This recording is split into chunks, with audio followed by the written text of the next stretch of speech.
रोहताश रात के 2 बजे टॉयलेट करने के लिए उठा था।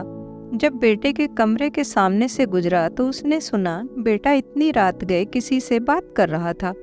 बोल रहा था, नींद नहीं आ रही मेरी जान, कैसे सो जाऊं। इतना सुनकर रोहताश का दिल किया चप्पल निकालकर अभी साहबजादे की खबर लूं, लेकिन उन्होंने खुद को रोक लिया। टॉयलेट जाने के बाद वापस अपनी खाट पर आ गए, मगर आंखों में नींद नहीं थी। विनोद रोहताश का इकलौता बेटा था, अभी 20 साल का ही हुआ था, कॉलेज कर रहा था, फाइनल ईयर में था। रोहताश को बेटे से बहुत सी आशाएं थी, मगर बेटे को इस तरह इश्कबाजी करते देखकर उनका दिल टूट गया था। सुबह उठते ही रोहताश ने बेटे का मोबाइल छीन लिया। बेटा बिफर गया, बोला, मोबाइल क्यों छीना? रोहताश ने कहा, क्योंकि तू गलत लाइन में पड़ रहा है, मैं तुझे यूं अपनी जिंदगी खराब करते नहीं देख सकता। विनोद बोला, पापा मैं कुछ भी गलत नहीं कर रहा। रोहताश बोला, बेशरम, मैंने रात को 2 बजे तेरे कमरे के बाहर खड़े होकर तेरी बातें सुनी हैं। विनोद बोला, पापा अब जमाना बदल गया है, पढ़ने वाले सब लड़कों की गर्लफ्रेंड होती है, इसमें बुरा क्या है? इस उम्र में हम लोग लड़कियों से बातें नहीं करेंगे तो क्या आपकी उम्र में करेंगे? यही तो जीने की उम्र है। रोहताश बोले, ये गुलछर्रे उड़ाने की उम्र नहीं है, कैरियर बनाने की उम्र है। समाज विरोधी काम करके उनको उचित ठहराने की कोशिश मत करो। कल को तेरी बहन बॉयफ्रेंड बनाकर घूमेगी, तब तुझे अच्छा लगेगा क्या? वह जिस लड़की से तू बात कर रहा है उसके भी बाप और भाई होंगे। उनको पता चलने पर उन्होंने तेरे साथ कुछ बुरा कर दिया तो हम लोग कहाँ जाएंगे? इकलौता बेटा है तू हमारा। और वैसे भी जो लड़की रात के 2 बजे तक तुमसे बात करती है वो यकीनन अच्छी लड़की तो होगी नहीं। हो सकता है और भी लड़कों से बात करती हो तुम्हारी ही तरह।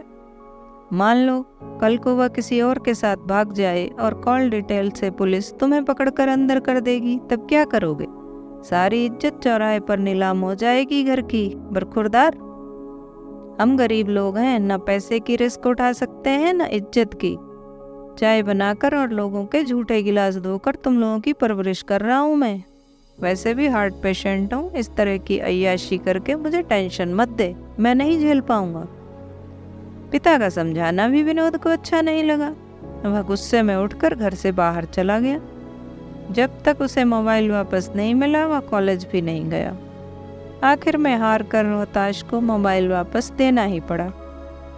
रोहताश बेटे के व्यवहार से दुखी था, मगर कर भी क्या सकता था। जवान बेटे को ज्यादा खींचना भी ठीक नहीं था। अंत में रोहताश ने सब कुछ भगवान पर छोड़ दिया।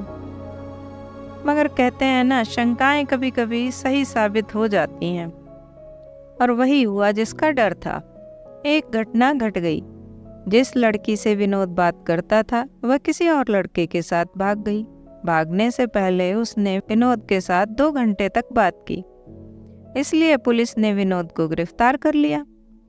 दुकान पर चाय बना रहे रोहताश को बेटे की गिरफ्तारी की सूचना मिली तो उसको तेज झटका लगा। हार्ट पेशेंट तो था ही रोहताश, इसलिए झटके को नहीं झेल पाया और उसका हार्ट फेल हो गया। हॉस्पिटल ले जाने की जरूरत भी नहीं पड़ी। दुकान पर बैठे बैठे ही वह भगवान को प्यारा हो गया। विनोद को पुलिस ने सिर्फ पिता के अंतिम संस्कार के लिए ही छोड़ा, फिर वापस सलाखों के पीछे डाल दिया। विनोद कहता रहा कि लड़की को भगाने में उसका कोई हाथ नहीं है। हाँ, वह विनोद के साथ भागना चाहती थी क्योंकि वह अपने पिता को सबक सिखाना चाहती थी। वाह रियाज की औलाद। लड़की और विनोद में काफ़ी बहस हुई थी। 1.5 घंटे तक दोनों फ़ोन पर उलझे रहे थे। जब विनोद ने साथ भागने से साफ इनकार कर दिया तो वह दूसरे लड़के के साथ भाग गई। 20 दिन बाद लड़की को बरामद कर लिया गया। लड़की मिलने पर विनोद को पुलिस ने छोड़ दिया, लेकिन इन 20 दिनों में विनोद का सब कुछ लौट चुका था। कई महीनों तक तो विनोद की मां ने उससे बात भी नहीं की थी, क्योंकि वह विनोद को ही अपने सुहाग उजड़ने का कारण मानती थी। दोस्तों, कहानी से सीख लें और इस तरह के काम ना करें, क्योंकि इन कामों का अंत बर्बादी ही है। अपने करियर पर ध्यान दें, अपने माता पिता की इज्जत का ख्याल रखें। माता पिता से बड़ा हितैषी कोई नहीं होता। अगर वो आपको रोकते टोकते हैं तो आपके भले के लिए ही है।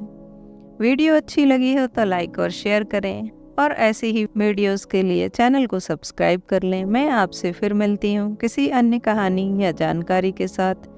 तब तक खुश रहें, खुशियाँ बांटें, अपनों का साथ और प्यार आपको हमेशा मिलता रहे।